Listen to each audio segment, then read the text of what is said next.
memurnikan penyembahan kita kepada Allah Subhanahu wa Ta'ala itu, kita perlu belajar, kita perlu teladan.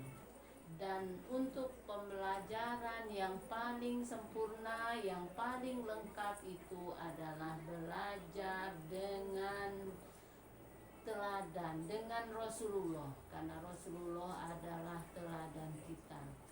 Di sanalah contoh penyembahan yang paling sempurna yang bisa kita pelajari. Di dalam surah Al-Ahzab, coba Nadia buka surah Al-Ahzab ayat 21. Nadia baca, Umi Repi bacain artinya Nadia. Yang silakan. Bismillahirrahmanirrahim.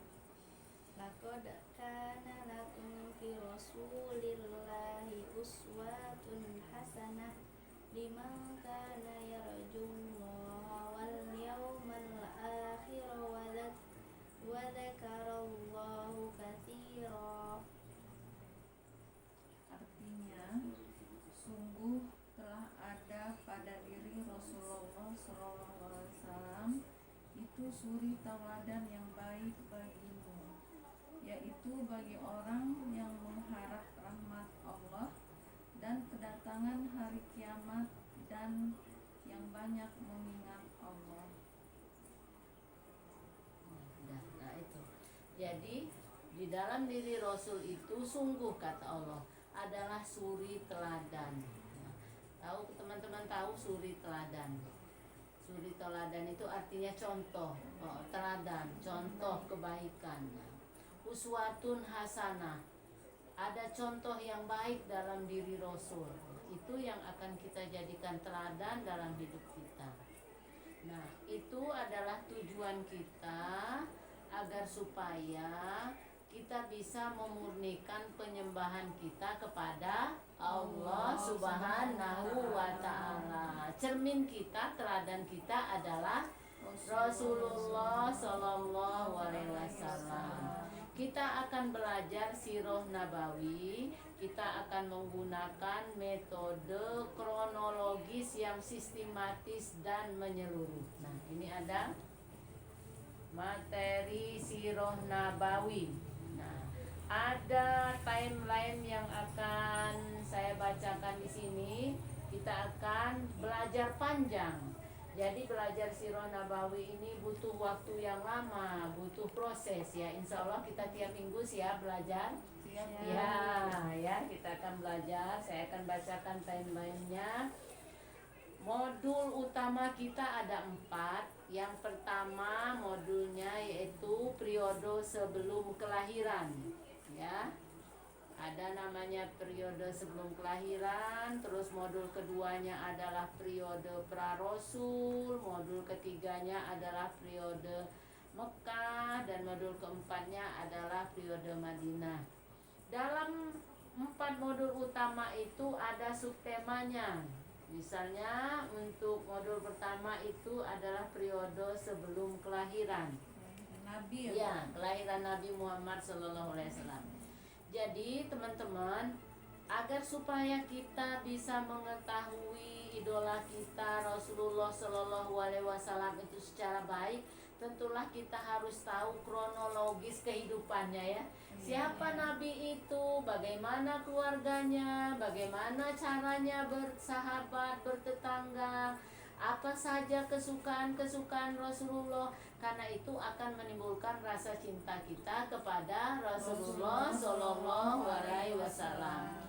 Untuk minggu pertama ini kita akan belajar menyeluruh dulu. Saya akan memberikan pemaparan secara keseluruhan untuk persiapan kita di minggu-minggu berikutnya. Nah, jadi kembali ke modul pertama, yaitu modul 1 periode sebelum kelahiran. Jadi di dalam periode sebelum kelahiran yang akan kita belajar di minggu depan itu, yaitu subtemanya tentang para nabi. Nah, jadi teman-teman sekalian, kalau kita akan mempelajari sirah nabawi, sirah Nabi Muhammad SAW itu tidak ujuk-ujuk langsung belajar Nabi Muhammad, tapi kita harus belajar dari ini, dari para nabi. Jadi ada namanya subtemanya para nabi, ada ada lagi nasab leluhur. Nah, para nabi itu nabi sebelum Nabi Muhammad. Jadi nasabnya Nabi Muhammad itu ada 5 nabi. Yang pertama itu namanya Nabi Adam. Ya, nanti kita akan belajar sirah nabawi tentang Nabi Adam, lalu Nabi Idris. Setelah Nabi Idris ada lagi Nabi Nuh, Nabi Ibrahim, Nabi Ismail. Setelah itu baru Nabi Muhammad. Nah, jadi kita mau tahu kronologis sebelum apa? Sebelum Nabi Muhammad. Nah, biar kita, jadi waktunya memang panjang, kita akan belajar itu ya. Setelah kita belajar para nabi, kita akan belajar masalah ini nasab dan leluhur, lalu tentang kota Jazirah Arab, tempat Rasulullah dilahirkan. Lalu ada lagi negara-negara di luar kota Arab. Lalu nanti kita akan masuk berikutnya, yaitu tentang periode pra-rasul. Tadi kan sebelum kelahiran. Jadi sebelum Rasulullah lahir itu ada nabi siapa? Nabi Adam, nasabnya Nabi Idris, terus Nabi Nuh, Nabi Ibrahim, Nabi Ismail. Nah, sebenarnya nabi itu banyak, bukan hanya ini. Ada berapa nabi dan rasul kita? Ada 20. Iya, ada 25. Tapi yang keturunannya ini nabi-nabi ini yang jadi keturunannya Nabi Muhammad itu, itu nasabnya yang dekat itu ini. Nah, kelima nabi ini. Iya, nanti kita akan belajar itu secara utuh ya tentang itu nabi. Lalu tadi tentang sebelum kelahiran sudah, terus ada lagi periode pra-rasul sebelum beliau diangkat menjadi rasul. Siapa yang ingat rasul itu diangkat jadi nabi usia berapa? Usia 40. Iya, betul, usia 40 tahun. Jadi sebelum usia 40 tahun itu 0 sampai 40 tahun itu namanya prawahyu. Itu di subtemanya ada 5 fase. Ada namanya fase keyatiman. Nah, kita seperti tahu ceritanya bahwa Nabi itu mengalami masa keyatiman ya. Ayahnya dulu meninggal, lalu ibunya, ya kan? Nah, lalu itu masa keyatiman. Maksud masa keyatiman itu selain memang beliau yatim, masa keyatiman itu Allah itu membentuk dia menjadi anak yang mandiri.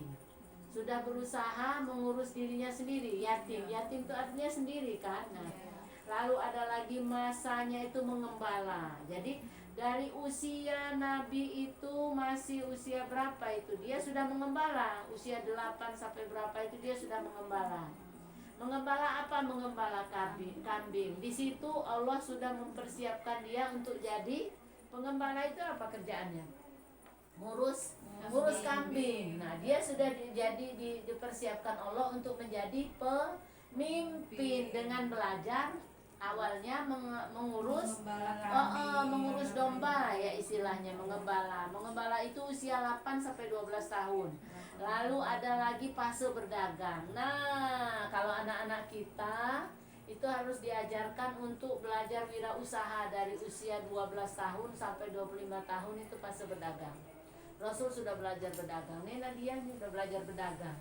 Itu fase wirausaha, fase berdagang, belajar untuk wirausaha, mengelola keuangan sendiri ya, fase berdagang. Lalu ada lagi namanya periode berhodijah. Artinya apa? Berhodijah, Rasulullah menikah. Ya, usia berapa Rasulullah menikah? 25 tahun ya, jangan lupa. Lalu ada lagi fasenya berbuah hiro. Nah, di berbuah hiro ini Rasulullah pertama mendapat wahyu. Jadi ketika beliau mendapat wahyu itu dia sudah berhadijah, sudah menikah. Iya, sudah menikah dengan siapa? Siti sama Iya, sudah menikah dia berbuah hiro. Nah, maksudnya apa? Allah sudah mempersiapkan Nabi Muhammad itu menjadi rasul. Sudah ditarbiyah, ya, sudah ditarbiyah, dipersiapkan jadi rasul, dibuat pinter, diberikan pemahaman yang luas, sehingga ketika dia nanti jadi rasul, dia nggak buta huruf lagi. Apa itu teladannya, kehidupan dia, tingkah laku dia sudah bagus, ya kan? Dia sudah sama Allah, sudah dipersiapkan, sudah ditarbiyah, sudah dibina, iya. Kenapa ya? Silakan. Di sini lagi ya. Ini lewat aja nggak apa-apa. Nah, kita lanjut ya. Itu masa apa tadi? Masa periode pra-rasul. Terus ada lagi namanya periode Mekah, periode Madinah. Jadi, Umi Reti bahwa Rasulullah itu usianya ada sampai 63 tahun. 63 tahun itu dilalui pada usia 0 sampai 40 tahun itu sebelum dia menjadi Rasul.